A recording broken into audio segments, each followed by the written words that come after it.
Hi, everyone, and welcome to episode 53 of the Tick Bootcamp podcast. The title of today's interview is I Never Got My Fun 20s, an interview with Amy Rogala. My name is Richard Johannesson. And I'm Matt Sabatolo. Today's podcast guest is Amy Rogala. Amy Rogala is a 29-year-old woman from Mackinac City, Michigan. Amy grew up in the rural northern Lower Peninsula of Michigan on her family-owned campground. She had an active childhood and became an outdoor enthusiast. Her activities included hiking, biking, kayaking, and horseback riding. After graduating from high school, Amy attended massage school in Houghton, Hancock, Michigan. Amy learned that the community that hosted her massage school had become known as Active Country for Lyme disease. Shortly after graduation, Amy suffered flu symptoms that she wrote off as allergies. The flu symptoms were followed by daily headaches, loss of balance, seizures, and suicidal ideations. As Amy's symptoms progressed, she sought treatment from various doctors, including her family doctor that had treated her since birth. She took a trip on the doctor merry-go-round, resulting in several misdiagnoses, including bipolar disorder and multiple sclerosis. After being failed by the traditional medical community, Amy decided to visit a holistic doctor as a last resort. At that time, she knew if she didn't find help, she wasn't going to live another 2 years. Her holistic doctor diagnosed her with Lyme disease and put her on a specially designed protocol for a year, after which Amy achieved remission. Amy still has days where she doesn't feel 100%, but she recently graduated from Purdue University with a degree in nutrition. She works between 12 and 30 hours per week and is serving as a caregiver for a family in the throes of a battle with cancer. Amy's experience with Lyme disease resulted in her making a vow to help others avoid suffering from the disease. She has begun reaching out to members of the Lyme community through social media platforms, including Instagram. Hey, Amy Rogala, and welcome to the program. Hey, guys. Thanks for having me. I'm really excited to be here. So, Amy, we like to begin by asking our guests about their background, because what we found from our past podcast guests is that folks have one life before they were bitten by a tick and a different life after they were bitten by a tick. So let's talk about your background first and your pre-tick bite life. Where do you live, Amy? I live in the northern Lower Peninsula of Michigan, in Mackinac City. And where did you grow up? In Mackinac City. And where did you go to school? For a while, it was Mackinac City, but I avoided that from bullying. I ended up going to Sheboygan. So I graduated from Sheboygan. And did you attend college? Yes, online only. And where did you attend college? First, it was University of Phoenix for my bachelor's, and then I finished my nutritional sciences degree at Purdue University Global. Are you currently working? Yes. And what kind of work do you do? I do landscaping, I mow grass, I run errands, operate heavy equipment for my family's business. We have a campground. And because tick diseases are family diseases, we like to find out a little bit about your relationship status. So are you currently in a relationship? I don't know, not yet. Not currently in a relationship, but I'm working on something, I think. And do you believe that your tick disease challenges have caused you to suffer any relationship challenges? Yeah. Just not wanting to go out because you're tired at night, after work. It's like, I don't want to go out.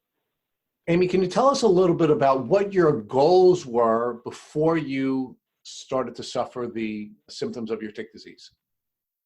Oh, this is funny. I always wanted to find a guy, get married, have kids, buy a house, and travel. I wanted to travel, lots of traveling. I've never been able to travel because of Lyme. Can you tell us when you began to exhibit the symptoms of a tick disease? It was like, I don't even know when I got bit, but I'm pretty sure it was so ironic. I've grown up in a campground. The one time I go camping was for massage school graduation, and I camped out in a field. And then literally 6 months later, in October, I started to have flu-like symptoms going down to Kentucky on a trip, and I thought it was just allergies. So it started as allergies. So it was that typical flu-like symptoms, but I didn't see it as that. So you, just from your answer, I could tell that you don't recall having found a tick biting you prior to that symptomology. Nope. Do you recall ever having been bitten by a tick during the course of your pre-tick disease life? Never. What did you know about ticks prior to beginning your tick disease journey? Honestly, that you'd find them on dogs. So other than knowing that ticks were a challenge for dogs and that they had to be removed from dogs, you knew nothing else about ticks? No, and Lyme disease wasn't ever talked about in my area. It was never a problem. But I don't think I got bit in my hometown, my area, my county. I'm pretty sure where I got bit was massage school graduation. It's Houghton, Hancock area of Michigan. It's prime tick country in the Upper Peninsula. And you received no tick education either in school or as part of your family's owning and running a campground? No, the only tick education I had was that every year we took the dogs to the vet. They got their heartworm, flea, and tick preventative. Did you know anything about Lyme disease prior to you beginning to show your tick disease symptoms? No. How did your tick disease symptoms begin after your flu-like symptoms? They started more emotional, like suicidal thoughts. I became very suicidal and depressed, and I had daily headaches for years, and then the migrating joint pain. And after about a few years, I started to lose my balance and have motor skills disappear. How old were you, Amy, when you began to show the symptoms of your tick disease? 20 years old. And I was getting to the point where I was just desperate, and I went to a holistic, and she said, "Oh, you have Lyme disease." And I was like, "What is that?" On the way home, I ended up Googling it, and I was like, "Oh my God, this is terrible. I don't want to have this. Oh my God, it was so terrible." So eventually I went to my family doctor, and he looked at me. He's like, "Well, there's no such thing as Lyme disease, but we'll run some labs anyway." And he ran the labs. They came back as normal. I didn't have Lyme disease according to him, but he's like, "But you do have some Epstein-Barr virus." Now, before your diagnosis, and by the way, how old were you when you did get diagnosed with your tick disease? 25. So there's approximately 5-year window between your first symptoms and your diagnosis? Yeah. How did your life change socially between the time that you first started showing symptoms and your diagnosis? Honestly, I didn't really have a social life. I didn't have the desire to go out. I don't know if it stemmed from being bullied as a teenager and just being afraid to reach out and meet new people, or just the fact that I worked for a family business, and at night I'm tired, When you were starting to get sick, what kinds of concerns did you have about your future? At one point, I had thrown out and burned my dreams and my bucket list because I felt that I wasn't going to live long enough to even see them. Can you talk to us about the promises that you made to yourself that you were concerned that you weren't going to be able to keep when you went through that window of sickness between 20 and 25? Well, I think it really started after I did one half marathon. I don't know how I did it when I was sick. It was like in the middle of that 5 years. And I trained and ran a half marathon on Mackinac Island and completed it. And then after that, fatigue really set in, and the Epstein-Barr really came and attacked me. And I just, I didn't exercise anymore, and I didn't take my dog out anymore. I just started to not do the things that I loved. Amy, I want to back up to the point when you first got sick back in 2010. So you had these flu-like symptoms, and you went away for a trip, and then you came back and you started to have some additional symptoms like suicidal thoughts, really, really bad headaches, and balance issues. Did you go to the doctor right away? Yeah. Even with my mom being sick when I was a teenager in an accident that she's had like 37 surgeries total. And even through that, I was a happy-go-lucky, girl. And then all of a sudden I become super depressed and suicidal. And my parents were going with me to the doctor appointment, and they're like, "Run some tests." And it was at that point, like the one day he's like, "Come in and review the results." And he looked at me, he's like, "Listen, you're a pretty girl. You come from a good family. Are you just not getting enough attention at home?" And it was at that point, like, I didn't know. I actually feel really bad that I believed that it was something all in my head. So I've been to counselors and psychologists, and I've tried pharmaceutical drugs for antidepressants and antipsychotics. I had one counselor say, "I think you're bipolar," and all this crazy stuff. And my parents they just never believed it.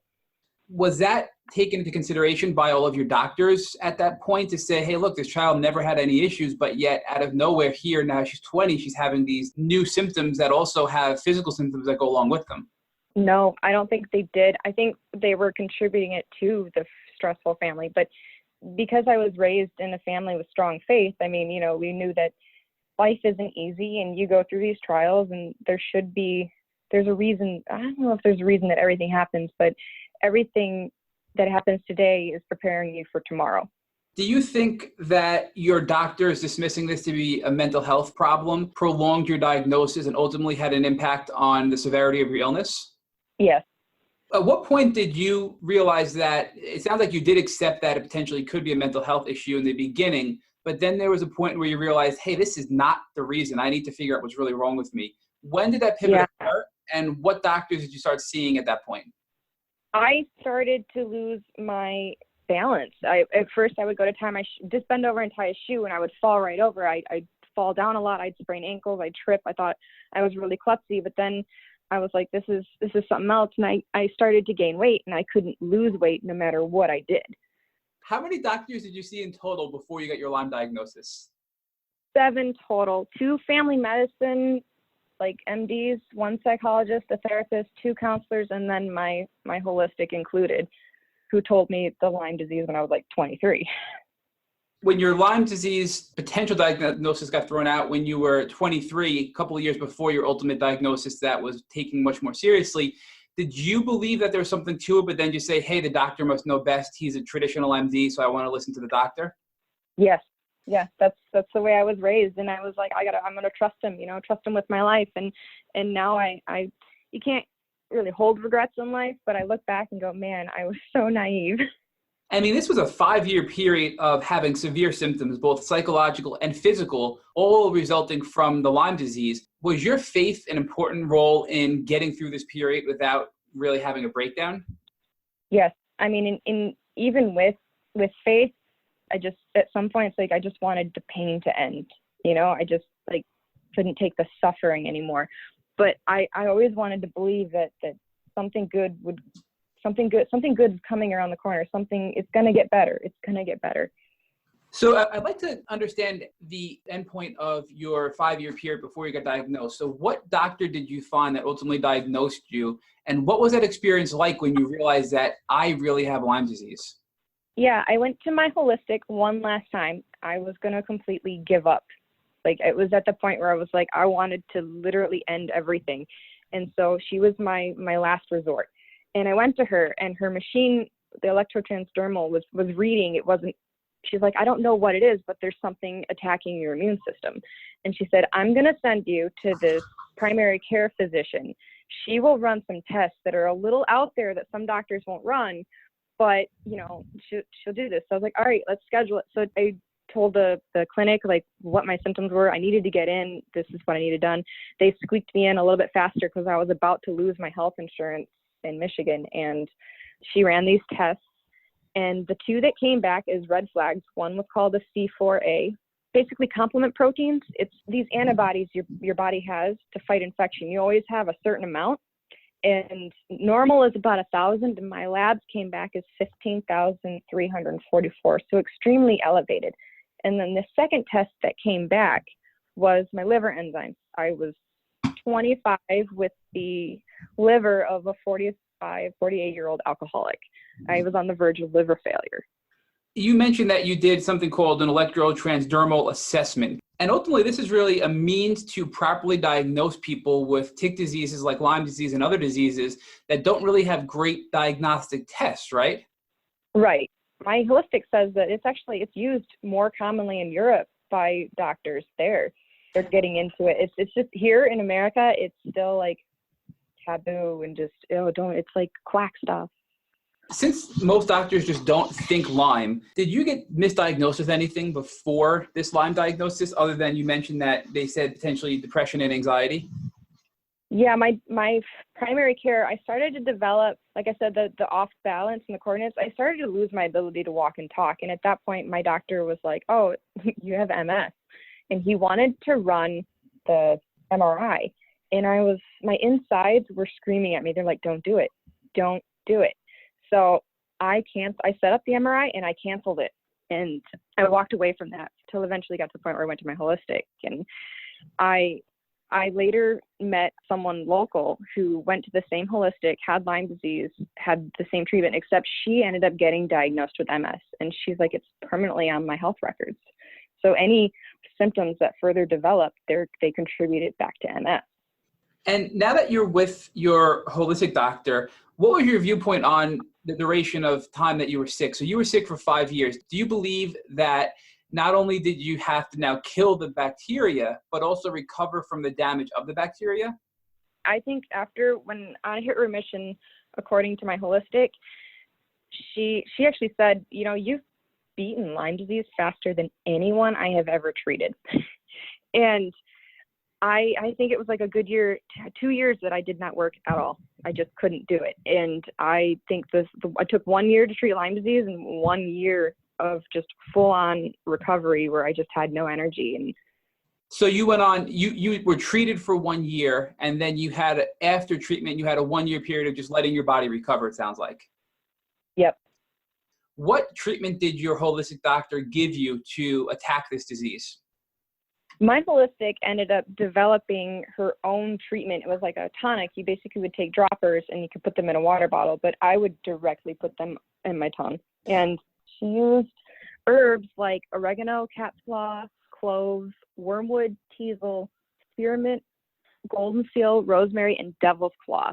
And she came to the conclusion that these were the goods, like anti-parasitic, antiviral, beating the biofilm, and she used it on her own Lyme disease.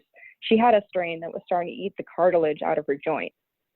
In naturopathic medicine like this, these tinctures, I think as they're called, are really just these bottles, dropper bottles that have a combination of various herbs that are able to kill the Lyme bacteria and allow your body to recover, and they're customized to each patient. Is that how your doctor works? No, she sometimes will do some custom, and she'll do tinctures based on your saliva, but her Lyme disease, she has she calls it stealth 1 and stealth 2, and it depends on like the Lyme that she's treating, but it's pretty much the same. And then with me, she would add stuff like, I need you to take this immune system booster vitamin for this, amount of time, and we'll see you in 6 weeks. And she goes, oh, that's doing good. Let's try this, right here. And I had issues with like some of my co-infections, like mycoplasma, and it was in my lungs, and it would just be like the worst asthma I've ever had, but nothing would help. So she would be like, all right, we need to do this for the mycoplasma. Or I started to get weird rashes and stuff, and she's like, oh, I think that's babesia. So let's go at it from this with this herb for babesia. So it was like whatever worked at the time. She would check me every 6 weeks. So the approach is more of, this is a baseline treatment that I'm going to give you for Lyme disease, and then based on your reaction, I'm going to then provide you with some additional supplementations to help with some of the other symptoms that you're going to be having while on this treatment. Yeah. Throughout this 1 year that you were on these treatments, did you have any Herx reactions? Oh, God, yes.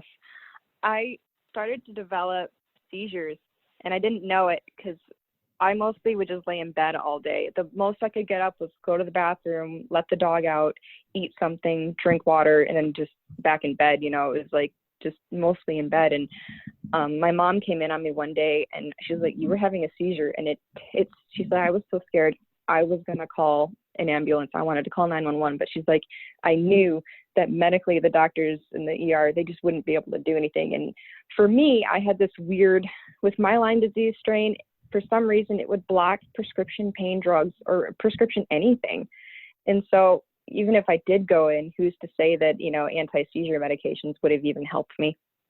Now, did you take anything for the seizures and other symptoms you were getting from these Herx reactions that you had? Yeah, I'm big into shooting and gun sports and hunting where I live. And I ended up packing up all my guns one day, and I handed them to my mother in tears. I said, Mom, I don't trust myself. I want the pain. I want this to end. And at that point, my mom has always struggled with the illness that she had as a child. She had cancer when I was 15 in an accident. And so she did medical marijuana for pain. And she looked at me and she's like, here, smoke this. And so I started doing THC and CBD, and that ended up controlling my seizures. So it was like a manageable full body tremor. At that point, I looked like I had Parkinson's. Do you recall what type of CBD you used? I think it was Green Roads. And did you do any other forms of detox while you were taking this hardcore herbal therapy to help your body eliminate the toxins from the die off of the bacteria? Yes, we have here in northern Michigan, it gets pretty dead in the winter. There's not a whole lot to do. And a local hotel will let us buy a pass and we can go in there, use the exercise room, the pool, a hot tub, and they have a sauna. And we started to notice, my mom did, she started to notice that the sauna would reduce the amount of herxing symptoms that I had. And I would have really good days after the detox. So I would go to the sauna about three to four times a week. And during the summer, we run our own business campground. And so everyone, it's like all hands on deck, and no one could take me to the sauna because at one point with the seizures, I stopped driving. I felt that I wasn't, safe enough to be on the roads. So I had no one to take me to the sauna. And this one day, one of our employees was like, "Hey, I'm at an auction. There's a sauna here." And I immediately prayed. I said, "Dear Lord, thank you so much for this opportunity. And if it's not meant to be, I understand that something better is going to come along." And later that day, the employee's wife came up to me and she was like, "Did you guys hear? You bought the sauna." And I went, "How much?" And my mom said, "It doesn't matter. What matters is that we get our daughter back." And she smiled and she said, "No one bid on it. You guys got the sauna for $100. Throughout this 1 year where you were on the hardcore herbs and you were doing things like the sauna and CBD and THC to help alleviate the symptoms from the herxing, were you really able to work at all, or were you totally homebound at that point? Nope, I wasn't able to work at all. I was completely homebound. I felt I had struggled with the feelings of guilt for not being able to work. It was really hard because I was raised in the family business. I've been bundling firewood since I was 7, lemonade stands. And as soon as I could legally work, I was, on the payroll. And it was just so hard for me to not work. And normally here in our house to function, if you're not working, you're going to cook, you're going to clean, you're going to help out. And I couldn't even do that. It just was like, I felt so bad, like almost failure kind of feelings that I couldn't participate. How long were you not able to drive for from the seizures? I did it a year until my holistic said, "You're in remission. You look really good. The Lyme is gone." So that's when I started driving again. After the year of treatment, you mentioned you had a year of recovery. So you had a 1 year period of treatment and a 1 year period of recovery. Can you describe and give us more detail about what that last year was like in your recovery period? Yeah, through my Lyme disease starting in like 2003 and then through recovery, I was in college the whole time. And I don't know how I did it, but I managed A's and B's, and I've Dean's List and President's List several times, and I've had perfect attendance. And I started to get into nutrition that year of recovery, and I started to realize that certain foods helped with recovery better than others. And it got my gears turning, and I was like, gosh, nutrition is just absolutely amazing. So what I did was I used nutrition. I avoided the dirty dozen when it comes to fruits and veggies. I bought organic fruits and veggies and meats. I cooked at home. I didn't eat out. I would push myself to take my dog or my donkey for a walk and get outside, take care of my animals. And that little bit of, my holistic was like, "You need to exercise." And she's like, "You'll know if it's a day you're supposed to exercise. If the first 8 minutes you're not feeling any better, it's time to go home." And she said, "But you got to push yourself a little bit just to rebuild that strength up." So it was quite interesting. It was very tough. I almost feel like sometimes recovery was just as tough as Lyme disease. You mentioned that you would use your dog and your donkey and go out for walks. So first of all, I think it's really cool that you have a donkey, and that's your first guest, I believe, that has had a donkey. But do you believe that the animal therapy component really helped you from a recovery standpoint to be able to have your animals and to be able to have that love and be able to be with them while you're at your worst? I don't think that I would have recovered well without being forced to have to get outside and take care of my animals. That was like the one thing that got me up, because like they rely on me to feed them, no one else, So I noticed the emotional aspect with therapeutic wise for animals. When I was a teenager, I had 2 pet goats, and I would come home from school, just put my clothes, backpack in the house, and run down and see my goats. And I'd sit in the pasture and just cry. And these 2 goats would come up. The little one would sit on my lap. The other one would sit right next to me. And they would stay there till I got up as I cried. They knew I was hurting. And my dog was the biggest help. I first got her when I was 20, and I started with the depression symptoms.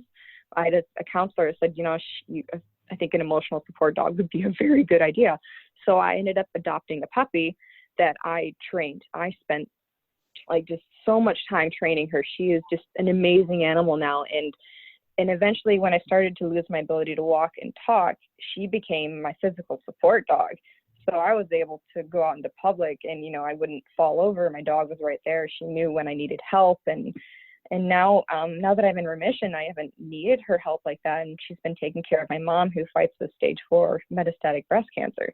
So it seems like after a 2-year period of being diagnosed, you had a 1-year period of aggressive treatment, a 1-year recovery period, and now it sounds like you're doing great. So how are you feeling today? Some days I feel like I'm 80%, and then some days I still feel like I'm at 30. It's kind of still like a roller coaster. And I have days where I'm doing great, and I have days like I'm like, sorry, Dad, I need to take today off. I'm sorry, I can't work for you right now. And I still struggle with that guilt feeling, but he understands. It's actually, I've met a lot of people that have gone through Lyme disease and their parents aren't as forgiving or understanding. And it hurts me because it's like my parents just, they get it. Can you share with us, Amy, how your Lyme disease has affected your family? It really bothered my sisters, but my mom, having had cancer and surgery, was my biggest supporter. My mom had to educate my dad on like Lyme disease and symptoms and why I wasn't working and stuff like that. And at one point, it might have been just complete frustration on his point. And I don't even know if he remembers, but he looked at me the one day and just called me a burden. And that tore me up because it's like, I didn't choose this. This plan wasn't my plan, but my mom was the biggest supporter. And I think it was really hard for her watching me suffer. Amy, how did your Lyme disease symptoms affect people outside of your family? I don't feel like I have many friends to this day. If my friends hear this, don't be offended. I know I have people, there's lots of people out there that care for me and they support me. And I just don't hang out with them like typical, like you see Friends episodes on TV. I don't hang out with my friends like that. They all have their beautiful lives with their children and their families. And I get that. And when I was going through Lyme disease, all I wanted was for people to care. And I didn't feel like people really cared. I don't know. I felt like people, unless Lyme disease affects you, it doesn't really affect you.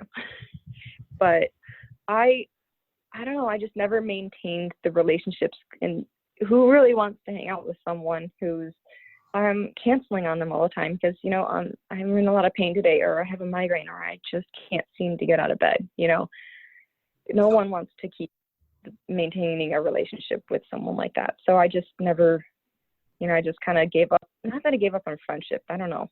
Well, I think, Amy, there's a really popular phrase out there in the Lyme community that you don't get it until you get it, meaning you don't understand Lyme disease until you actually get the disease. And I think that's a very accurate way of describing the disease. Yes, I always say that I'm depends on how I'm feeling. I'm either introverted or extroverted. If I'm feeling really sick and tired, I'm pretty introverted. One of the most important things is you have to mourn your life before Lyme disease. It's the most healthiest thing you can do because it's part of your grieving process. It's normal. There will be days you're sad, you miss family functions because of fatigue, or there are days that you're angry, and this is okay. My only advice is to not dwell on the past too long. Don't let it dictate tomorrow. When setting goals for yourself, make them realistic and start small, especially when you're sick. I'm incredibly jealous of my sister that's married, has her own house, and runs 2 businesses. She still has the energy to come home and exercise. But some days, I have to pick one of those, and that's okay. Amy, one of the consistent themes that has developed over the course of the many podcasts we've done is that folks have challenges in having romantic relationships when they have Lyme disease. Has that been a challenge for you? Oh, yes. I was dating a guy through Lyme disease. And, he was really a great guy because he knew I was sick. He knew I needed my space. He would come in every day after work. He was a construction carpenter. He worked 12, 16-hour days, and he would still come over and hang out for a little bit and sit there, hang out with my dad, or, he was really, really supportive about that. But it got to the point where I started to feel better and we started to have a little conflict, and I'm like, you know what, I got to walk away from this, and I ended the relationship. Now, Amy, one of the things that we've really enjoyed about doing this podcast is that almost every one of our guests have said that this tick bite experience has been positive in some ways, that the journey has had some positively transformational effects on their lives. Can you share with our listeners how this tick disease journey has been positive in your life? You know, with my mom's cancer right now is stage 4 metastatic. We don't know how long she has. Nobody knows. It could be 5, it could be 15 years.